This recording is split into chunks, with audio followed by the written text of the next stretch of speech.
Tony's Tractor Adventure.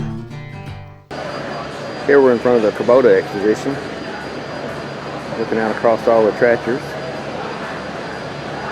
Well, they've got a big setup. They're really pushing.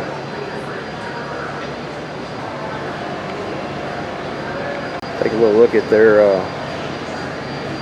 BX23S. Now, I understand that I own an LS, but I still admire all tractors. And this is a very refined tractor.